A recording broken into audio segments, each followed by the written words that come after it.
Hi everyone, welcome back to my channel. Today we're talking all about this Lady Dior bag, and specifically we're going to talk about my love-hate relationship with this bag. Yes, I do have a love-hate relationship with this bag. I know that it sounds kind of harsh, but I don't feel this way about any of my other bags. This bag here, there's so many beautiful aspects about the design of this bag. And then there are some aspects that drive me nuts. Super, super annoying. So let me get started from the top. I'm gonna take this bow off. This is the small size Lady Dior. It's actually the ABC Dior, so I'll show you what that means in a minute. It comes in the matte blush lambskin and the champagne gold hardware. So when I say the ABCD or ABC Dior, it comes with a choice of 3 charms and this really nice thick strap. So those are kind of the elements that are added to this version of the Lady Dior, but pretty much it looks just like the classic version. Okay, so I haven't had this bag for too long. I do wear her. I do enjoy her for sure. So it's not like she's just sitting in the back of my closet being unused. No, that's not the case. But I'm going to tell you, here are some of the things that I love about it, and then here are some of the things that kind of drive me crazy. I do love this silhouette.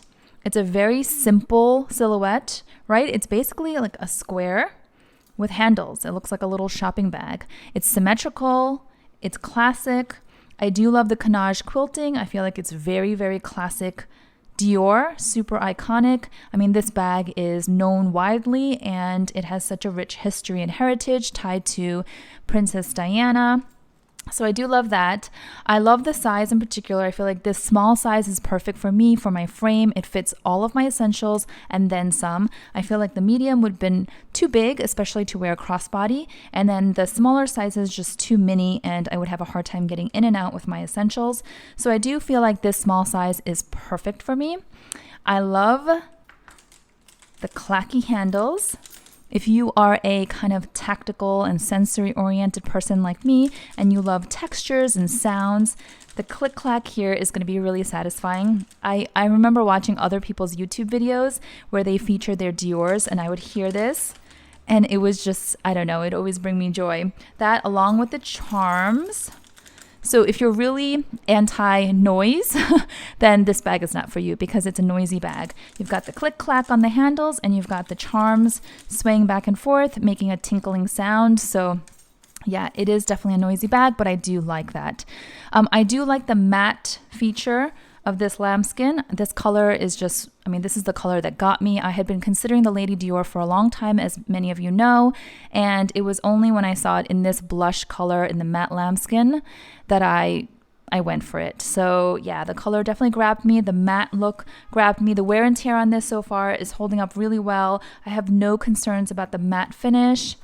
The craftsmanship so far as I can see is impeccable. The stitching is perfect. There's not a single stitch out of line. I don't know if we can say that about many of the new classic flaps coming out of Chanel lately, unfortunately.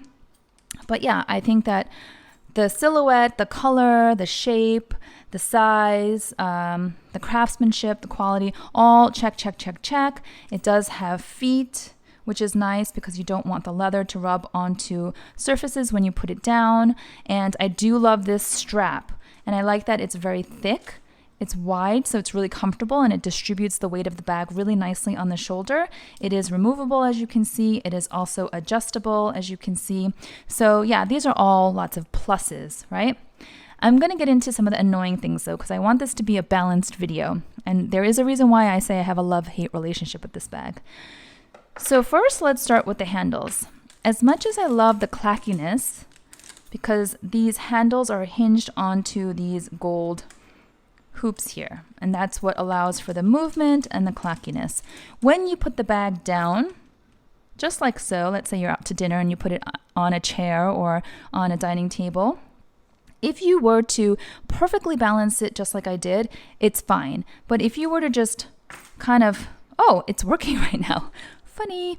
So if you were to just put it down without much thought, they kind of flop, and sometimes they will flop open. And of course, we do know about the feature of the C and the D to represent Christian Dior's initials. That's a nice touch. But from a practicality standpoint, having a bag sit open like this is pretty annoying, and it also is more prone to tipping over if it's hanging open like this. So as you can see, it's starting to tip because it's empty. So I don't love that. I don't know how I would feel if the handles sat up like this, because I don't know, that doesn't really work either. They need to be able to move. So I don't know if there's a real workaround on that issue, but the fact that it does flop open is a little annoying.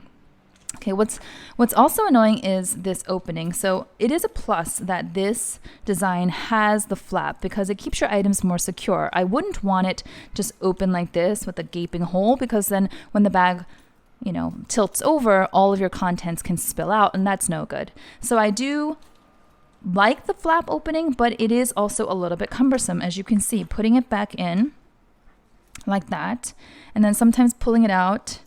It's not the easiest, and you do have to be mindful of your nails or your jewelry. If you have anything sharp, then you can absolutely scratch up the leather here. I have seen some older models on the pre-loved market, and they're pretty beat up with scratches. So I don't baby this, but I am mindful, let's say, of how I open this. But I would rather have the flap than not, you see? So going back to my love-hate relationship. So then let's go onto the inside. I do like the simplicity of the design here. As I mentioned earlier, it's like a very classic silhouette. I do like the compartments. There's a zippered compartment on one side, and then there's an open compartment here, which is kind of hard to see because it is all black lining and it's like a black hole.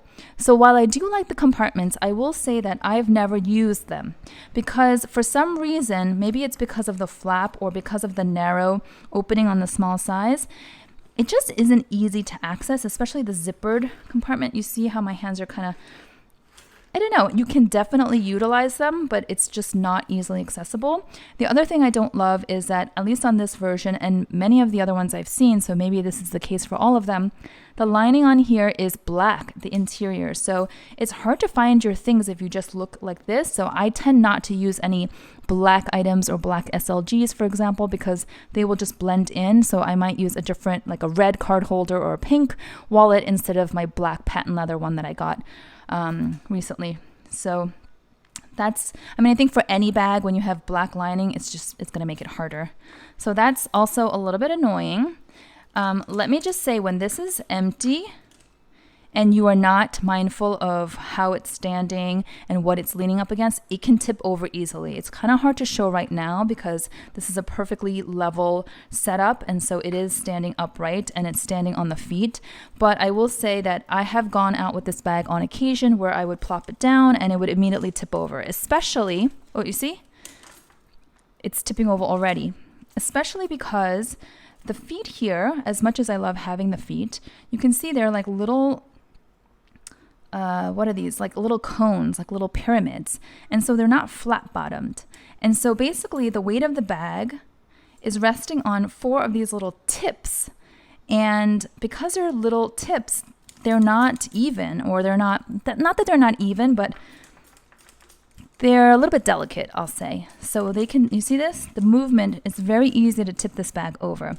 Now, if you add the strap to it, and I do enjoy this strap, don't get me wrong. Some of you asked, isn't it annoying when you put the strap on and then the handles get in the way? I had mentioned this in my other videos where I reviewed this bag. You just have to put the strap on the outside of the ring. So I'll show you on the other side as well. So you put it on diagonally, and if you, instead of putting it on the inside here, you put it on the outside. So if you do that and you pick the bag up and put it on your shoulders, oops. Okay, I just put it on the wrong side. I said diagonally and then I put it on the same side. Okay, so now it is diagonal.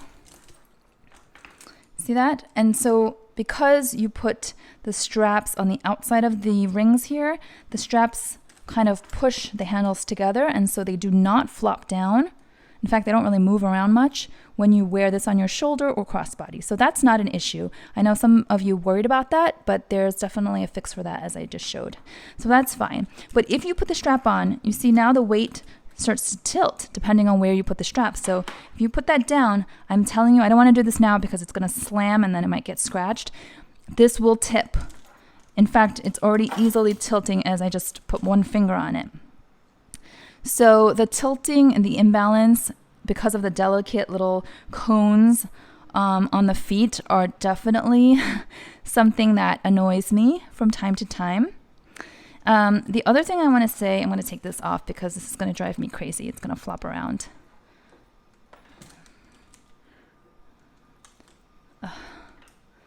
Okay, see, I'm already getting a little bit agitated. I do think it's a beautiful bag. I do enjoy wearing it. I feel like it looks lovely when you do wear it, and the versatility of being able to carry it top handle versus with the strap. I do like that also, multiple options.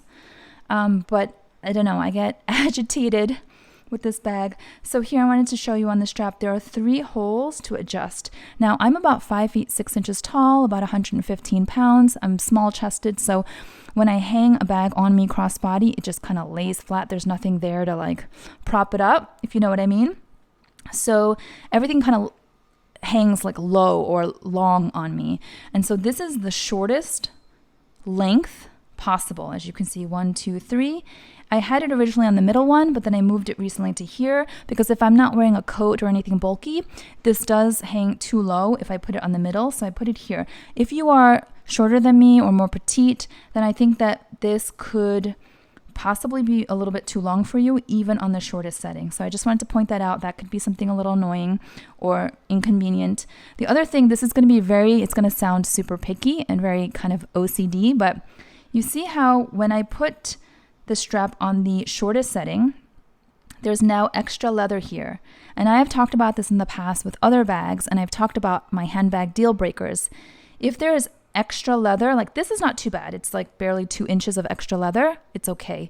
But if it's longer, I don't like that over time the leather tends to curl. So if you own or if you are familiar with the Gucci Soho Disco, the camera bag, that one has a long leather piece here depending on how you adjust it, and there's no little extra tab to hold it down. So there's 2 tabs here to hold this section down. But on the Gucci Soho Disco bag, there isn't an extra tab to hold down the end piece. So I see old versions where it's like really curled and gnarly and it looks kind of sloppy, I'll be honest. So this one, it's sort of annoying, but I'm okay with it because it's so short. But I would have loved if this here was somehow designed so that the second tab was adjustable to put over here. I know, very picky. But then it would be more tidy in my mind. Let me know if anyone else agrees with me. Sometimes I feel like I'm a little bit of a crazy handbag lady and I am just nitpicking things. But I wanted to share everything that I felt about this bag, the good, the bad, and the ugly. But overall, I think this bag is absolutely gorgeous. Oops. There goes my lamp. I do think it's absolutely gorgeous. I do think it's absolutely iconic and classic. I'm glad to have one in my collection. I probably don't want or need another one because this one is plenty. But yeah, I think I'm going to continue having a love-hate relationship with this bag. And I'm probably just going to grow to appreciate its quirks and get used to it. The last thing I want to say is the hardware here, you do get fingerprints and you also get scratches very easily. So I haven't had this bag for long, as I said. And like on this charm, the DIOR, these little corners, they're not that sharp. It's pretty rounded, but the corners do scrape against each other. So all the letters are scraping each other. So I'll show you like on the O, which is the largest one. Not only are there fingerprints that I try to rub off, but then I'm like, it's whatever, not worth it. There are definitely, can you see there's like scratches going this way from the other letters versus on this side, it's very, very clean. And I want to show you here too. I have no idea how this happened, but there are also scratches. Let me see if I can show you. It's kind of hard to see. Oh, there you go. Can you see those scratches here going diagonally? I noticed those scratches maybe about a week or 2 in after I purchased this, and I got this brand new from the boutique this was not there at the time because when I bought it, there were stickers on all of these, and then I peeled the stickers off, I think with you guys in my video. So I don't know how this got scratched up. Maybe because this side goes against my body, and maybe from like zippers or buttons from my clothes, possibly. I don't see any on this side, but like if you're going to get bothered by hardware scratches, then you might want to stay away from this bag because I have noticed that it scratches pretty fast and pretty easily. But for me, that's not a big deal because I'm the kind of person that generally peels off the stickers very quickly, and I expect the hardware to scratch. I just didn't expect it to scratch so quickly and in such random spots, but that's okay. So I know this video was sort of all over the place, but I wanted to cover everything that was on my mind, all the parts that I absolutely adore about this bag, as well as all the parts that I do get annoyed with from time to time. I guess I wouldn't say love, hate. It's probably like adore / annoyed sometimes. That'd probably be more accurate of a description. Hope you enjoyed this video. If you're on the fence about this bag, let me know what you're thinking. If you have any questions, shoot me a question down below in the comment section. I'll try my best to answer them. And I hope this video was helpful. Please give it a thumbs up if you enjoyed it. And if you are new to my channel, I would love for you to hit that subscribe button and join our community. Thanks so much. Till next time. Bye-bye.